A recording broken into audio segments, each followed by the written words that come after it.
Hello. Welcome. Hi. Buen Camino. Buen Camino.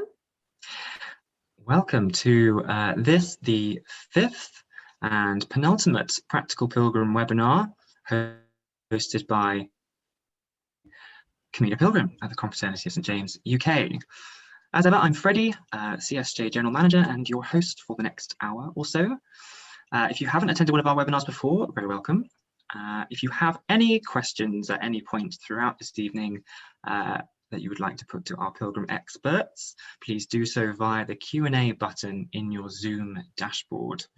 Send them in whenever. We'll get round to them at the end and we'll get through as many of them as we can. If we run out of time and don't get to you, we'll make sure that you get emailed a response as soon as possible.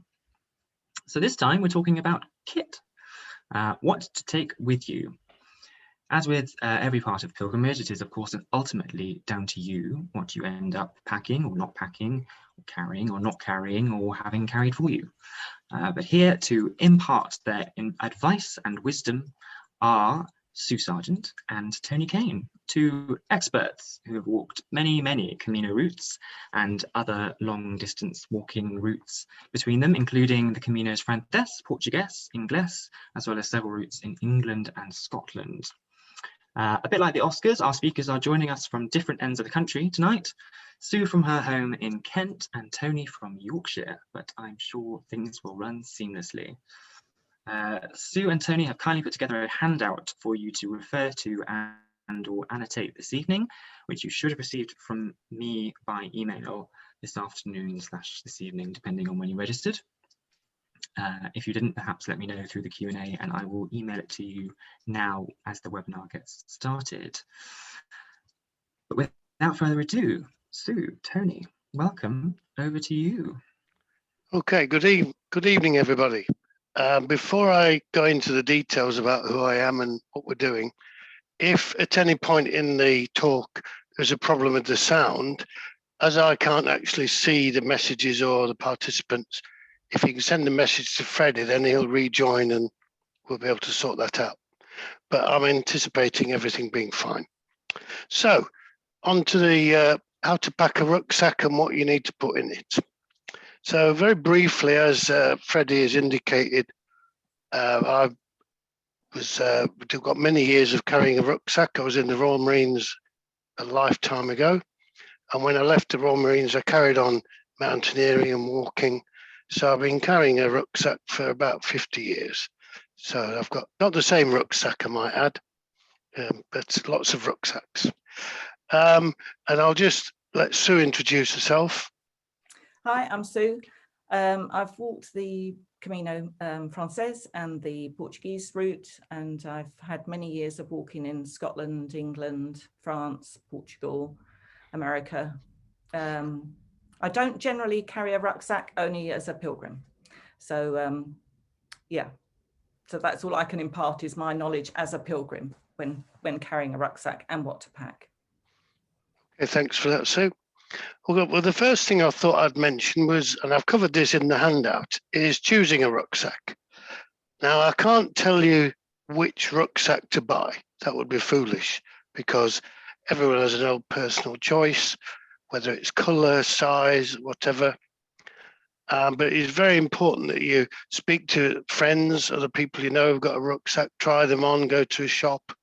You want to be looking for a rucksack between 30 and 45 litres. They measure rucksacks in litres, which is capacity rather than how much weight it will carry.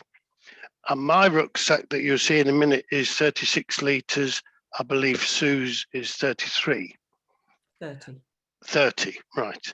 And you want to be looking for a rucksack that's possibly got two compartments. In fact, let me lift my rucksack up. I'll show you. So I've got two compartments in it. The main one's here, and then there's another zip here into the lower compartment. I've got a lid. I've got some side pockets. I've got another little compartment at the back. Got lots of straps on it, and that's just 36 litres, which I find perfect. If you buy a rucksack bigger, say 40 or 45 litres, all that will mean is you've got a bigger bag and you will put more stuff in it, which will mean it weighs more. And our talk this evening, the main theme running through it will be weight. You must keep your weight of your rucksack to between 5 kilos and 10 kilos. Now, I've got everything that I would normally take on a Camino in here. I weighed it yesterday and it weighs 9.7 kilos. Sue did the same. Hers weighed, I think it was 5.1, I think you said. Yeah. Yeah. So there we go. Now, for those of you who've never carried a rucksack before, I'm going to very briefly show you how you should wear it. So you get the strap on, you get the other one on your shoulder. Whoops. Careful not to knock your headset off if you're wearing one. Now, what most people do then is they do up the shoulder straps first, but that's not the way to do it. You buy a rucksack with a waist strap and you do the waist strap up.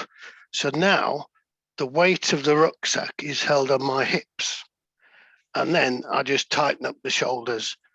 And if you bought one with a chest strap, you do that up. So the weight of the rucksack is going into my hips.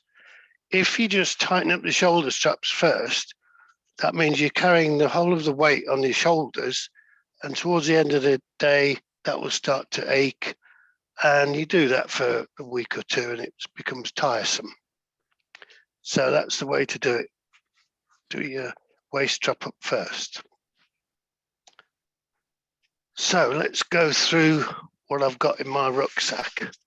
Oh, before I do that, what I thought might be useful for you all is just to briefly give you an overlay of how I've done this. In the bottom section, I've put the sort of sleeping items. I've got a sleeping bag liner, my toiletries, a towel, and the stuff that I'm going to need in the albergue. I think I've got some flip-flops in there. That's all in the bottom one. In the main compartment, I've got clothes and basically most of the things that I'm not going to need as I'm walking along. In the lid, I've got glasses, guidebook, I think the first aid kit's in there, perhaps and a hat, and I'm sure other things that will spring to mind when I empty it. And then at the side, accessible, is my water bottle. I'll take that out now. And then also attached at the back is walking poles. Now, not everybody uses walking poles. Personally, I highly recommend them to get into a rhythm walking so that you can continue a good pace for a good few hours rather than perhaps taking slightly longer to do the distance. And if you've got any uphill sections, very good for going uphill, but even better on the way down, even better for coming down in. So there we go. Very good for stability, aren't they, poles? Yes, very good. You've got more 4 points of contact on the floor. So it's very easy. Now, as I've taken this out now, I'll just mention this. This is a water bottle, an Nalgene one, holds 1 litre. It's quite heavy. Whether I would get away with a slightly smaller one is open to question, really. But I take 1 litre because you'll certainly need to be drinking plenty of water each day, probably as much as 4 litres or more. Yeah. There are plenty of places you can get water, whether it's shops, people's houses, particularly in Galicia. In a lot of villages, there's springs, which have got a little roof on where you can go in and fill up your water bottles. In fact, people drive from many miles away with containers in the back of the car and filling up water. Okay, so let's empty the main compartment. There's also taps outside cafes that you'll find that have where you can fill up water as well. Cafes are very good at, they're quite happy to fill up water. I've got one that just folds down to nothing. This is 750 mils. So if you wanted something that was flat packed at the end of the day, then I would recommend those. These just come as a 2-pack from Amazon. But there's any number of different water carrying devices. There's these type of thing you can buy, like a goat skin. There's many different ways. Now, before I empty this thing, I put it on wearing what I would wear for walking Camino. I wear long trousers usually for walking. I've got some shorts in the pack. I've got a sort of thicker top on because it was a bit cold today, so I took it out of the rucksack and put it on. I've got a wicking short sleeve top underneath, which you can't really see it, but there you go. 1,000-mile socks, and I personally wear trail shoes for walking in, the Merrell trail shoes. These aren't the Gore-Tex ones, these are they're not Gore-Tex. The principal reason, it lets the air through, doesn't keep the water out, so if it's raining, my feet will get wet. But as I'm going to wash my socks each day, it doesn't particularly matter. But my feet are nice and cool with these on. But we're not really here to tell you about boots and shoes, because that would be a whole new hour on its own. So let's empty what's in here. So here I've got an electric shaver, some sunscreen, lip salve, and a little torch for use in the albergue, reading glasses, an iPad, sandals, I'll mention those again in a second, a little bag of electrics, bag of passport and other items. That's it out of there. Now let's do this one first. In here, I purchased a watertight bag. Basically, you fold it over at the top, squeeze all the air out, do it up, and then that's now waterproof. So in this bag, I've got my spare clothing, which will be 2 tops. So I'll have 1 on, 2 spare. Here we are, 2 short sleeve tops spare. My shorts, because I'm not anticipating washing my trousers very often. Some 2 pairs of underpants. Naturally, the 3rd pair will be on. And 2 pairs of socks, 1,000-mile socks, and a shirt to wear in the evening if we go out to dinner. Now, Sue will tell you what she has in her clothing. So in order to keep the weight down, that will take it down from Toni's 8 kilogram one, I've just got 2 tops, 1 other pair of shorts. I only wear shorts, mainly because you don't need to wear trousers. It's quite warm in Spain, and I didn't find that I needed trousers. So I've just got another thin long sleeve top, and I've and a fleece as well, very thin fleece, so that when you're trying to look at different equipment, you don't have to buy new equipment or new clothing all the time. I'm sure you've got lots of things that you could use, but if you're like trading up your equipment, as it were, and your clothing, do look at the weight of individual items, because they can be completely different from different brands. My husband's got like an M&S thin fleece, which is like over double the weight of my fleece, which is North Face. And added into Toni's thing, I had a dress that I took with me that I could put on after walking around each day. And it just means that you've got something different to wear. If you're staying somewhere for the day and having a day off from walking, you don't have to think about washing your Camino clothes, in effect. And it was just quite nice to wear something different. And I can layer one of my tops underneath or one of my tops over the top. My little fleecy cut thing could be as a little jacket. And this was the lightest dress I could find in my wardrobe, and it comes in at just over 100 grams.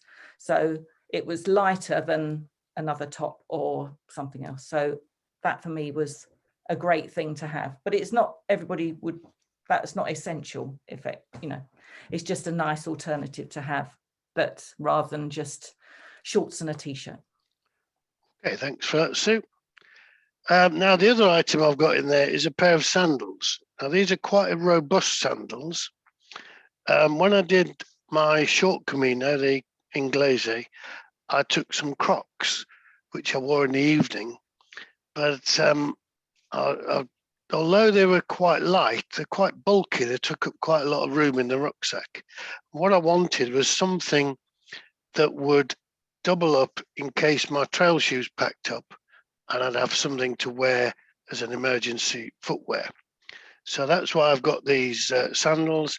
I'd also wear them in the evening when they've got to the albergue, take your trail shoes off, some sandals that your feet breathe and cool and so on. So that's my plan and thoughts around that. Yeah, I also took them some walking sandals. These I've walked over 100 kilometers in when I needed to, because I had some blisters and my regular shoes were really rubbing. And these were fantastic for that. They are quite heavy and I am looking to upgrade them to a lighter pair, but I haven't been to the shops yet to track some down. But these you can take into the shower and they're just rubber and like wetsuit material. So you can wear them in the shower. You can, I can walk in them. And as soon as you get to the albergue, they like you to take your boots off and put something else on. So I just have these tucked down by the side of my rucksack so I can quickly get them out. And these were great for that. Okay, thanks. Well, we'll come back to the theme, as I've said, about weight. And what I thought would be useful for you all is, mine is 9.7, which is at the top end. I'm not particularly happy with that.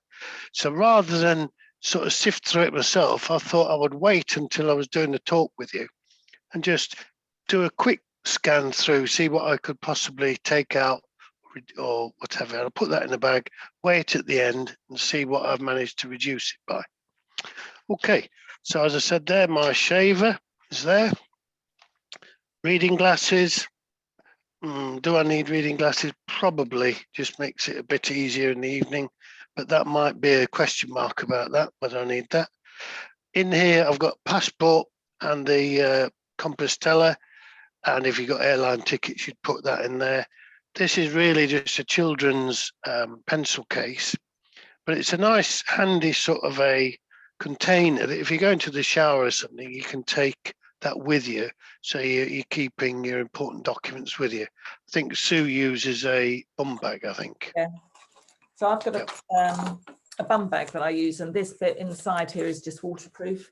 So I put everything in, and then I keep this on me all the time. So even when I take my rucksack off to have lunch or have a drink or something. Even in the shower.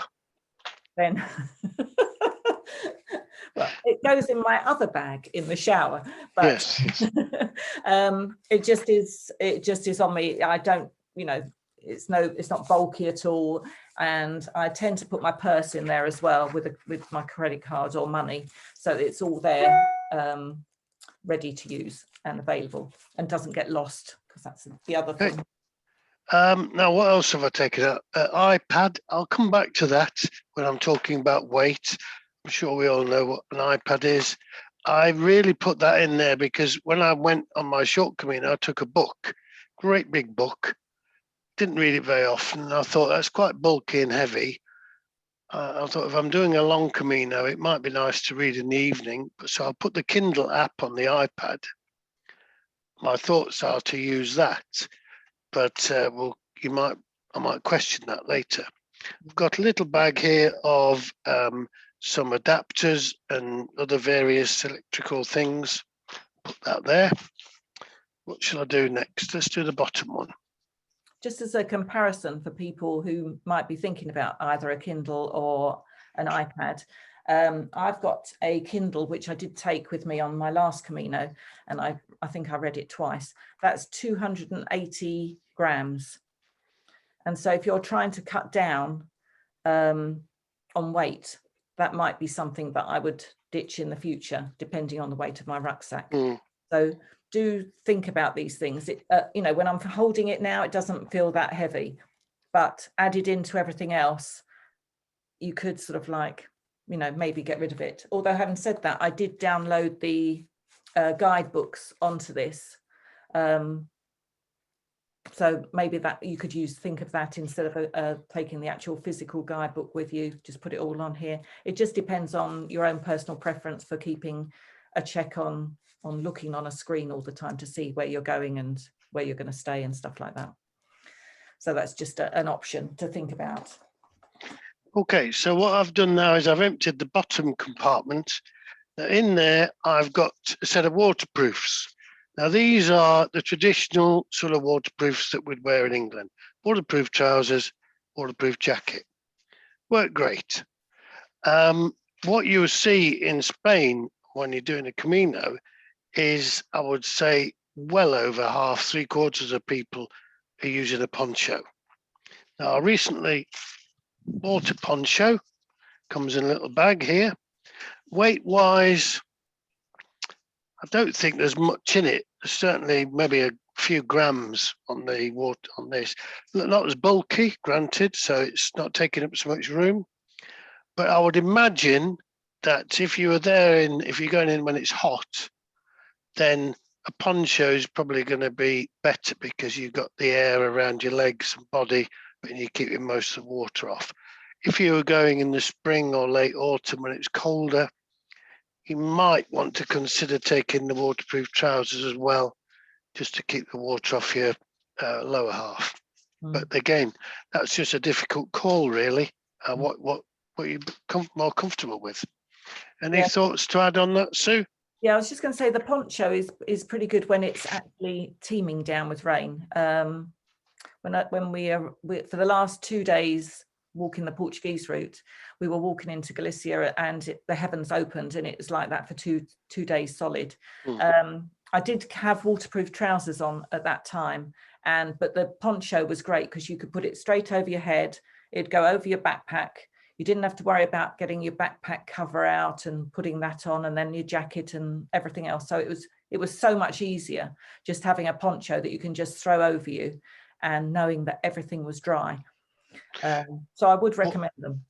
While we're on that subject of waterproofs, ponchos, on a lot of rucksacks these days, in the bottom, it's not always in the bottom, sometimes it's at the top, but you'll have a little zipped compartment, and I open it up, and there I have a rain cover, which would then be pulled over the rucksack to keep the water off it.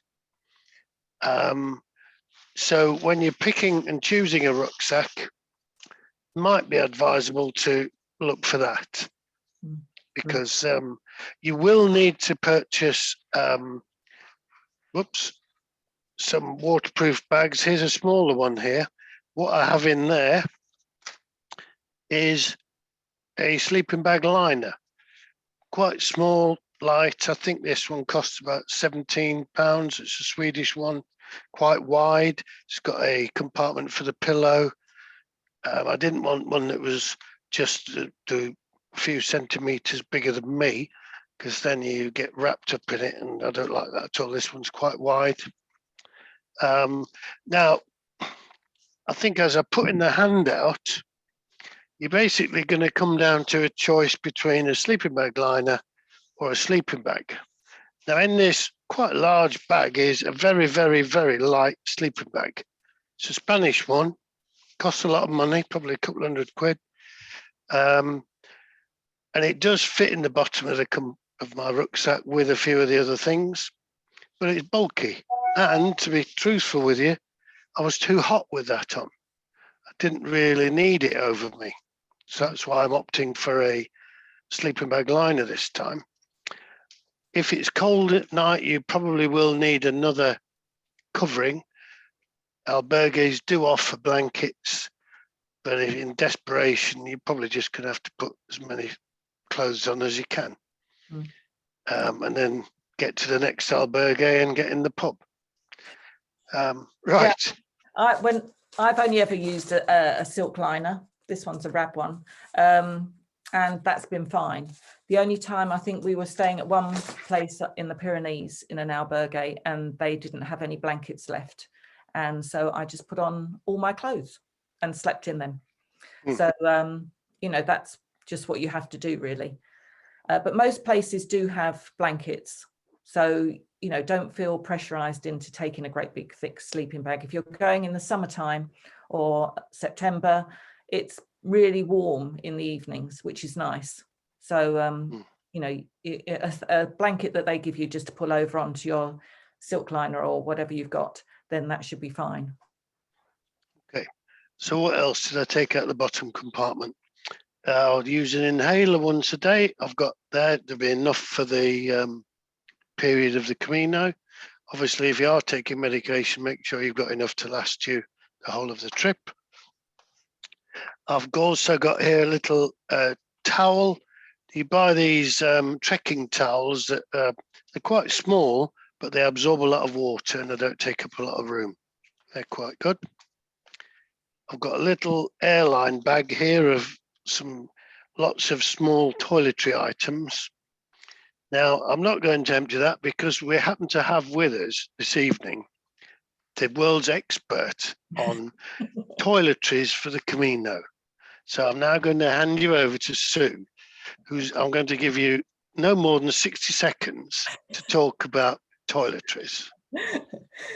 Okay, so my toiletries fits into one of these, which is a standard airline reusable bag. I don't use the plastic disposable ones, but this is one that I always take, even if I go on holiday anywhere in the world. This is what I take. On any cosmetics counter, you will find that they do tester pots, and they will give you these quite happily. And these ones are Clinique ones that I got a while back. And I just fill them with my face cream, eye cream, lip balm, whatever you want to take, then you can put in this. And this would last, I would say, at least 2 weeks. I have a shampoo bar that I have, which is a solid shampoo bar, which I find is easier. My toothbrush is one of these ones that you get in the free in hotels. So I kept that. Shower gel, a miniature mascara. I do have a miniature perfume bottle. That's probably not essential, is it? And then deodorant. These are all mini ones. You can get these in Boots, but they quite often have, you can get them anywhere actually. And my toothpaste, tiny little bottle tube there, and lipstick. So you can really just take whatever you want, and the other ones are just replicas. These are all free samples that I got. This is Charlotte Tilbury, but you can get, they also have sample pots. Space NK do them as well. My face cream has a sun factor 50 built in, and that's enough for me. So yeah, I have everything in miniature. That was bang on 60 seconds, Sue. Well done. Thank you. Right, now we're coming to the last compartment, which is the lid. Oh no, there's one item left from the bottom, which was, I put in there some flip-flops. Now, flip-flops, we know what they are. I'm going to just leave them to one side because in a moment I'm going to sort of think about, well, what could I take out and not take on the Camino. So this is out of the lid of the rucksack. I wear a cap when I'm walking along. Yep. It fell off again. So it's a baseball cap. Sunglasses, distance glasses. Now, while we're talking about that, if any of you need glasses, and oh yes, I'll be taking my glasses, consider what will happen if you tread on them like I did. Have you got a spare pair? Do you desperately need them? Or are you blind as a bat without them? If you wear contact lenses, have you got some spares? So think about that sort of thing, because you are going to have to be self-sufficient. There are some pretty good backups as pharmacies in lots of villages and places, but you'll have to be self-sufficient. What else we got in here? A little bag of, I've just got some scissors, paracetamol, ibuprofen, and some zinc oxide tape. If my shoes or sandals are starting to rub, I'll just put some zinc oxide tape over that section. little bag in here. I know what's in there. There's a head torch, some spare batteries and a few other bits and pieces. Now we have here a Braille guide to the Francais, some phrase books, Spanish phrase books, some factor 30, little tin of Vaseline, and very topical at the moment, I've got a face mask, and I would take this anyway, some hand gel.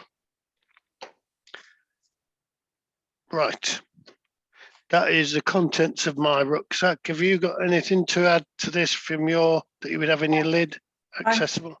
I have a few extra items that I would normally take that we haven't mentioned yet. So I was just going to say, on the towel front, my towel is one of these travel towels.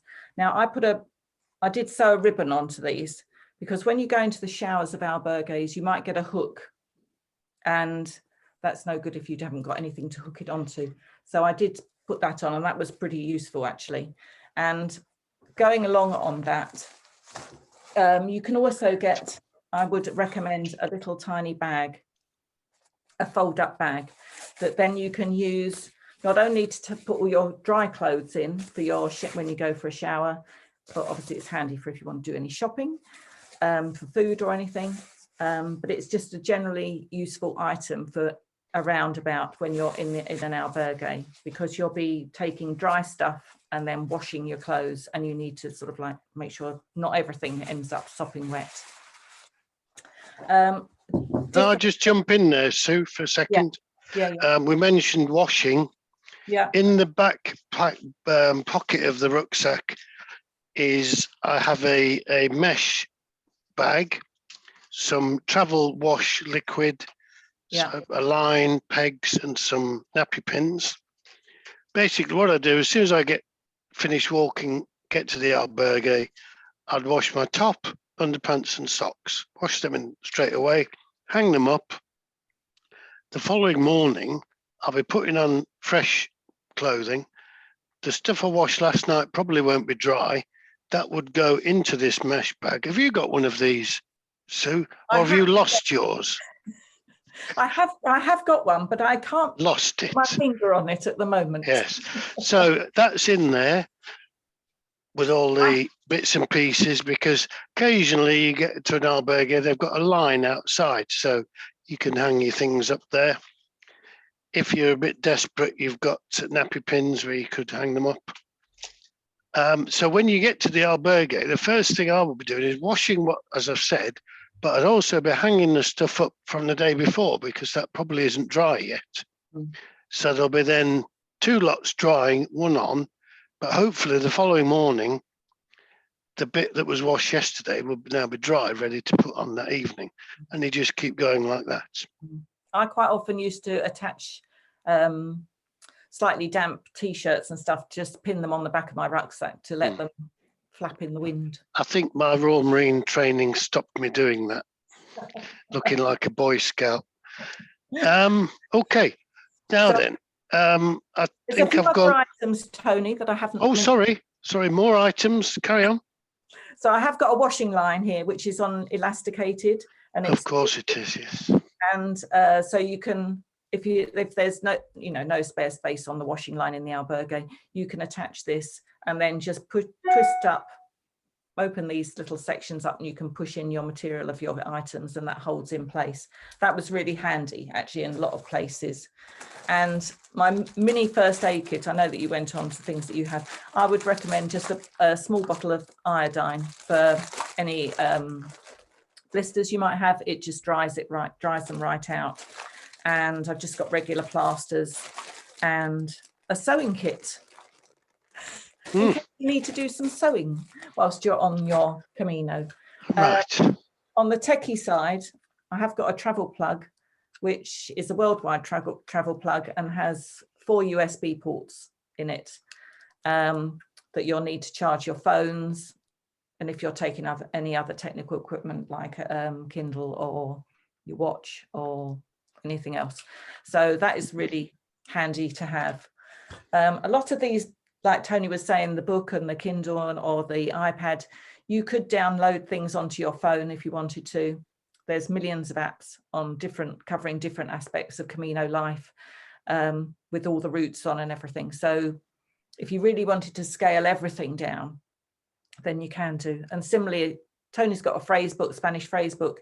You can just go on to translate and on your phone, and that would translate whatever you need to do. I'm just going to come to that, Sue, about how I might get rid of some of this weight. But just before I do, obviously I have my phone, but on the waist strap of my rucksack, I don't know whether you can see this, but there's a little compartment here with a zip, and I would put my camera in there, not because I'm expecting a call from work, but you know, it needs to be handy if you want to take a photograph or something. It's handy there. You always put it in airline mode, get away from work. Yeah. Right, so I have here a carrier bag. So let's very quickly go through. I've got 9.7 kilograms. Now, flip-flops, I think it's a luxury. Probably get away with just the sandals, so I won't take those. Put them in the bag. They're in the bag. Yes, we can download an app. If you're very techie or you're young and you don't like paper things, you might be happy using that. I probably would just stick to the guide, but I probably don't need the Spanish phrase book, so that's in there. Now then, I think the iPad idea is probably a great idea, but I'd probably never use it, or maybe once. So I want to carry something, probably weighs, I don't know whether it weighs a kilogram, but it's fairly heavy. Do I want to carry that for a month on a long Camino and hardly ever use it? Let's say no. No. Now then, in this little bag of electrics, I've got this charger for my phone. Probably not going to need that. I've got a connector, sorry, a wire and an adapter. So I think we'll probably take all those. And I noticed that I got two Continental adapters. One's got one USB, the other's got two. So the one with one, we'll throw that in there. Can I think of any? Can you get rid of your torch, Toni? Torch, yes, I've got a little bag somewhere. Here it is. Now, why am I getting rid of my torch? Well, I've got a head torch in this bag. And there's a torch. And as Sue's often reminding me, you have a torch on your phone. Yeah. So let's say we're going to get rid of this torch. I also noticed as I look in it that I've now got in here another lot of sunscreen. You're never going to run out of sunscreen because there's plenty of farmers, plenty of places you can buy that. Every village, a pharmacist. So with barely much effort at all, I've put that in there. I have here, ladies and gentlemen, a device for weighing things. Good for luggage. Right, there we go.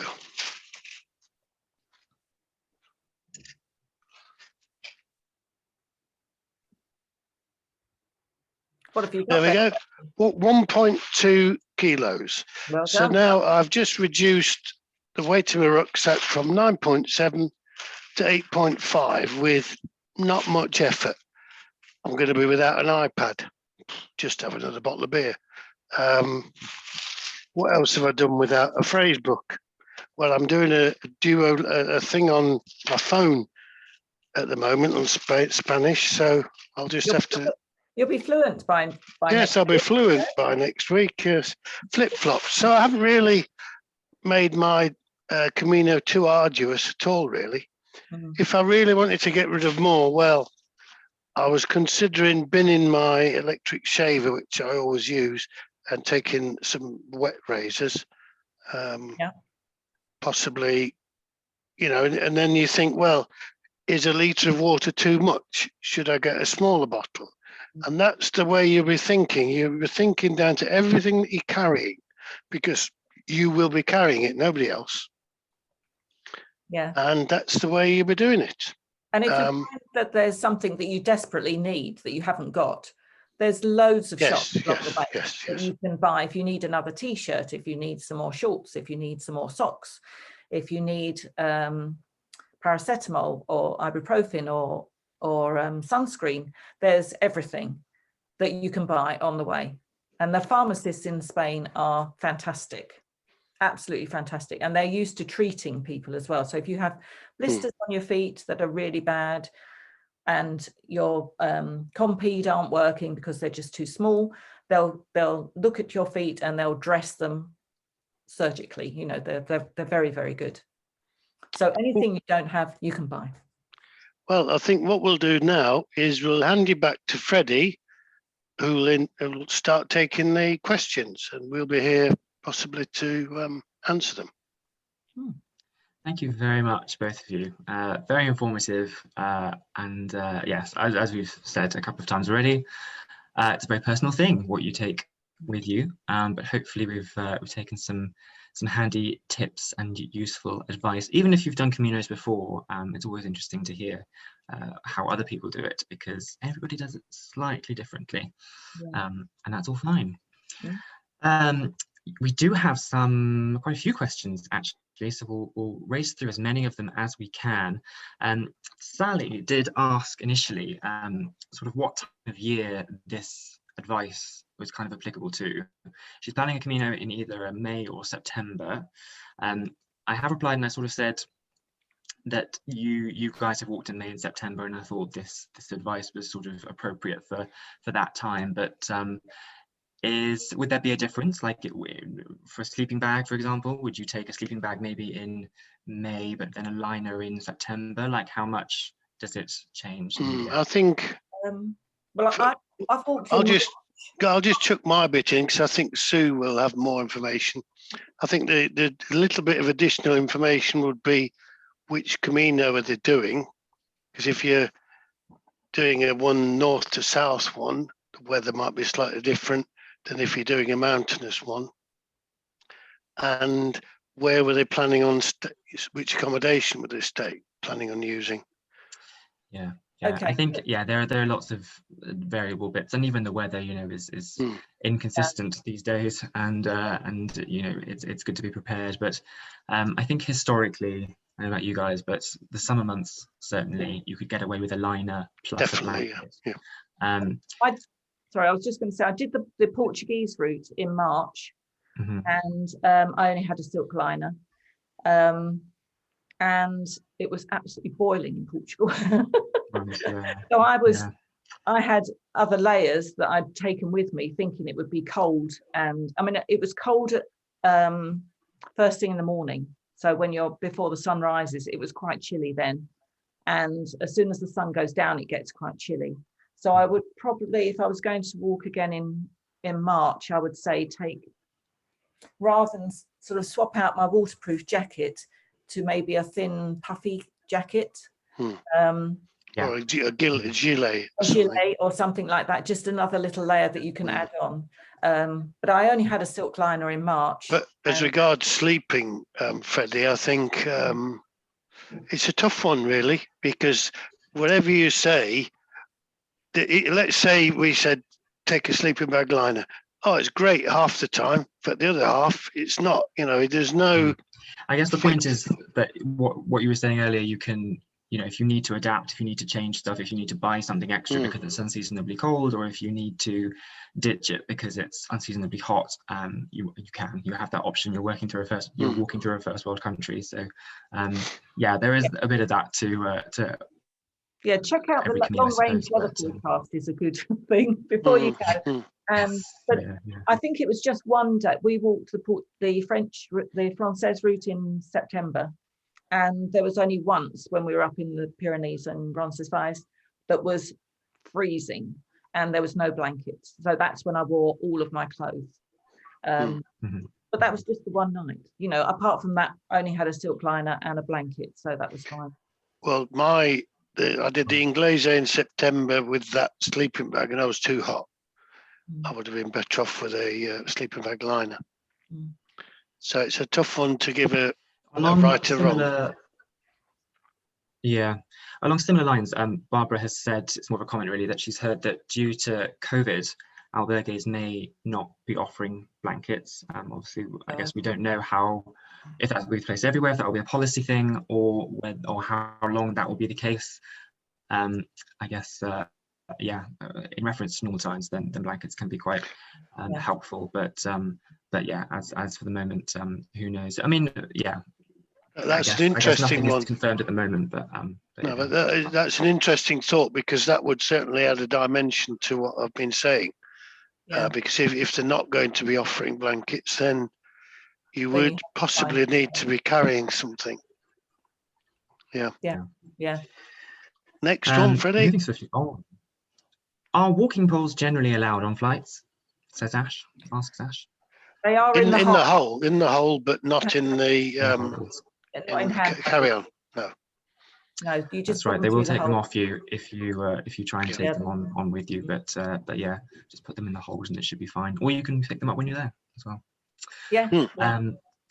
Richard and Toni Hovey ask, when you quote 5 kilograms to 8 kilograms or 10 kilograms for rucksacks, is that including water?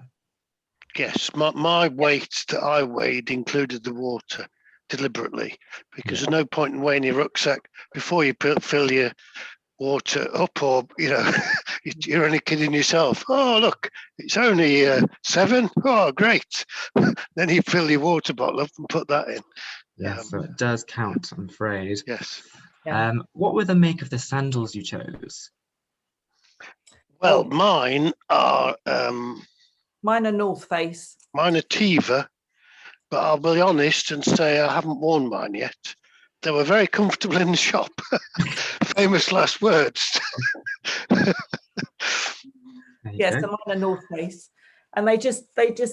I mean, they're not the most attractive sandals, but they're comfortable, and you can walk through. They're fine for wet weather or whatever, So yeah. Perfect. And you wore socks with those, didn't you? I did, yes. I wasn't being funny. I mean, because I would imagine without socks, you might get a bit of rubbing, blisters and what have you. Yeah, no, I had enough of those on my feet already. Okay, let's crack on with the next one. 4 and out of time. Handy tip in itself. Gregory asks, how much do your backpacks weigh empty? Oh, I don't know. Right, good question. Well, Toni can answer that one. Okay, Toni, you weigh yours. We'll answer another question and we'll come back to you. Ash asks, what about the cost of treatment for feet by a chemist? It's free. It's all free. It's free? It's free. Yeah, you just go in and you won't be alone. But just to be aware that there's 2 types of pharmacies in Spain, as there are in Portugal. There's the more medical type one, if you like, and there's the beauty side one. So you make sure you go to the medical one, and they're quite happy to treat your feet, especially on the Camino. They're used to seeing feet in all sorts of states, and they don't bat an eyelid, and they just patch you up, and it's all free. They give you the iodine that she gave me when she did mine. That was all free. It's all free. Just a quick question on that, Sue. Was it free because we were in Europe? No, well, she didn't ask to see my EHIC card or anything. Right. Okay. Right. Back to the gentleman who asked about the weight of my rucksack. 1.9 kilograms. 1.9. Okay. So, I mean, I was quite surprised at that. I mean, I have got a rucksack that's lighter than that, but that's about 20%, just over of the weight. Yeah, so it's something to bear in mind. Well, it's something to bear in mind when you're trying on rucksacks. Yes. Robert has asked, taking valuables into the shower, is theft a big problem? Not if you take your valuables into the shower. No. I think if it's jewellery, like I did wear earrings, necklace, my wedding ring and everything, and obviously I don't take them off, so that was fine. I just take them into you're in a shower, normally in a cubicle. You're not in a row with lots of other people, so you're in your own shower.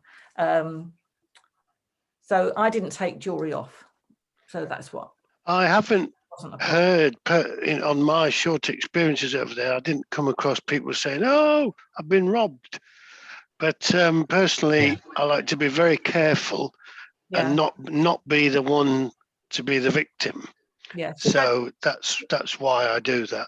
Yeah, you wouldn't leave your phone out on a seat in a table in England and walk away. So you wouldn't do that abroad. So just be aware that you don't.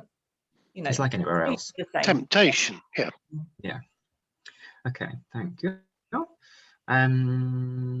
Colin has said, thank you very much, really helpful. Some lists I have seen suggest taking a cup or mug and spork for meals. Have you got any views on that? If you're making your own meals, yes, but I keep well away from doing any cooking. No, I wouldn't. No. You do come across people self-catering in albergues, but you won't see me doing that. And in albergues, they do have cups and plates and knives and forks and things. You don't have to take your own. So unless you're eating by yourself somewhere, then you might need it. But other than that, you wouldn't normally. No. And I mean, for me, part of the experience is going into the bars and cafes. That's part of the experience. You meet other pilgrims on there. You might have met them a few days ago and you see them again. It's very sociable. Yeah. Camino. Yeah, very communal. Well, so no on that one, Freddie. Lovely.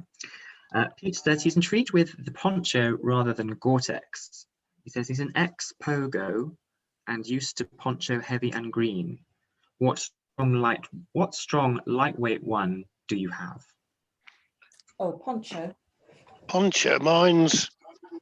I don't know what one. I think I have one called Trekmate. The one I have also. Trekmate's mine is. I've got Terra Hiker. And it comes down. It's quite long. It comes down to sort of like just below your knee. It's sort of mid-thigh, is it? Yes. Mine's a bit bigger from me, maybe because I'm shorter. I'm 5 foot. The length of you, I suppose. Yeah. But it comes down just below my knees, and it's angled so that it goes over your backpack, so it doesn't ride up. Doesn't go. It's not shorter at the back. It's just as long, It's made to go over your rucksack at the back. Yes, it's meant to. But I think for me, let's put it that way. This is just a it wasn't that expensive. If it turns out to be a load of rubbish, I'll just buy another one. But I did speak to a chap in a cafe in Spain who bought one somewhere for $1, sort of a free thing out of a machine, and he'd been using that for ages. Yeah. So it's just personal choice, really. But this, I've used this one quite a lot, and actually it was really good. So next, Freddie. That's all I can say. Jennifer has asked, can she get gluten-free oatcakes? And she can't eat onions or tomatoes. She's planning on doing the Tesco's in September 2022. Tesco's, perhaps. It can be done, I believe. Jennifer. I think it can be done. Yeah, I mean there are. I think generally people and restaurants are more aware of people that have allergies or intolerances to certain types of foods. So I think it is generally. But it's great now. I mean, my daughter's vegan, and initially it used to be terrible trying to find something for her to eat in restaurants, and now they've got loads of stuff. So and they're happy to adapt recipes for you. So I would say don't worry.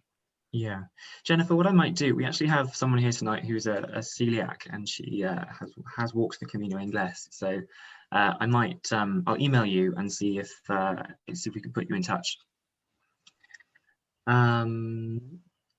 James Geyer says, instead of taking a Kindle, have you considered the Kindle app for your phone? He says he has it and never once used it, instead socialized with other pilgrims, then slept. But yeah, it's a valid point, James. Yeah. You can just get it on your phone and read it on your phone if you really want to, but realistically, probably won't. So yeah. Yeah, you don't have time to read. That's all I'm going to say. But I took it. You don't have any time to read. You're either with other pilgrims, socializing, having a great time, or else you're asleep. Or walking. So exactly, it's a busy time. Yeah, it is a busy time. Sally has asked, with the COVID restrictions, will we be allowed to camp on the way instead of albergues? There's no wild camping in Spain. Yes, it is technically illegal. I mean, people do it, but it is technically illegal. I don't know if they will relax that on the Camino because of the restrictions. To be honest, I doubt it. That we're sort of still waiting for further information on that, Sally. Further confirmation of exactly how accommodation is going to work, what the capacities will be, how one books, that sort of thing. So yeah, hang tight for that, and there should be further announcements about that in the next few months, hopefully. My gut feeling is that the camping won't relax because that's a cultural thing, not linked to COVID. They just don't do wild camping like we do in England, Scotland, and so on. So I'm not so sure that they'll introduce that. But anyway, carry on. William has said a few things. What shall I pick out? So he says that he always wears long trousers, not shorts, to protect him from sunburn, brambles, nettles, maybe even snakes. So yes, he's a very sensible man, is William. Individual. I just wear shorts. I wear shorts, but Toni wears trousers apparently. I mean, it depends on the route. It depends on on what you prefer. If you're crossing a river or something. Yeah, exactly. It's completely up to you. I wear those ones that zip off. Oh yeah. The option. I can't get on with those. Come on, has William got another question? That was too easy. He says, why travel wash liquid? He uses the circular solid shampoo bars from Lush, which will wash hair, body, and clothes. Yes. You could do that. That might even save you a few grams. It does. Yeah. I recommend that. It's really good. Yeah, no, it is. The shampoo bars are good. And just on that note, that's the sort of thing you get down to thinking about. Do I need travel wash, or can I just use the shampoo stuff, Yes, you can do that if you're happy doing that.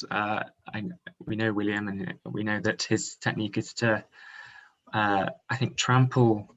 It goes into the shower fully clothes, and takes the clothes off and tramples his clothes under his feet with the soap and everything, and that works for him and it works for others, and it might work for you, but if it doesn't, there are other options. And then he takes his boots off. And then, no, never. And we have one last question, and that is, how about a bed bug detector? Well, yes. Well, wouldn't that be all I can say on bed bugs is that I think albergues were very, very strict on those, because if bed bugs were in an albergue, then they'd go out of business. So they were quite strict on the mattress covers and so on. And not putting your rucksacks on beds. Yep. And that's why the sleeping bag liner, that's why you use that. They give you mattress covers and so on, don't they? Did you come across bed bugs, Toni? No, never came across one at all. No, I didn't either. No. Yeah. So silk liner will protect you from. If somebody invents a detector, that would be lovely. Alrighty, that is it for all of the questions. So I will say thank you so much. Thank you so much, Stu and Toni. Again, yes, really brilliant. Thank you for all of your showing us all of your everybody. Stuff. Super helpful, super useful. Thanks everybody for watching. No worries. If you find yourself needing to purchase some really good quality boots or rucksacks or clothing in general, CSJ members actually get 15% off at Cotswold Outdoor Centres, and Snow and Rock, and Runners Need. And of course, the CSJ shop is full of guidebooks.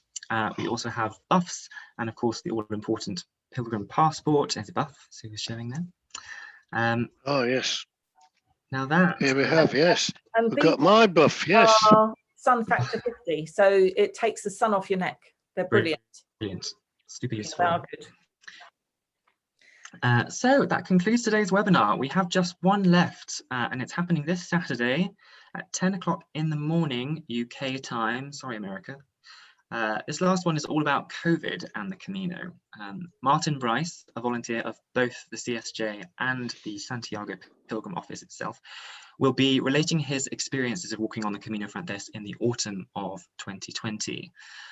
Of course, we're all hoping that we can return to the Camino as soon as we can, as soon as it's declared safe to do so, but it's still fairly unclear as to what things will look like when we get there. And whilst I'm sure things have changed since Martin was there, he should be able to offer us some insight into what it was like for him and how he managed everything. And then that will conclude our Practical Pilgrim webinar series. But don't forget, you can also pick up some invaluable tips for your Camino from our regional group up around Manchester, Ultrea, Mancunia, who will be running a Practical Pilgrim Zoom afternoon on Saturday, the 15th of May. And you can get more details about that and sign up on our website at caminopilgrim.org/events. But for now, thank you all so much for coming. Thank you, Sue and Toni, again. Stay safe. Buen Camino. Buen Camino. Buen Bye, everyone. Bye. Bye.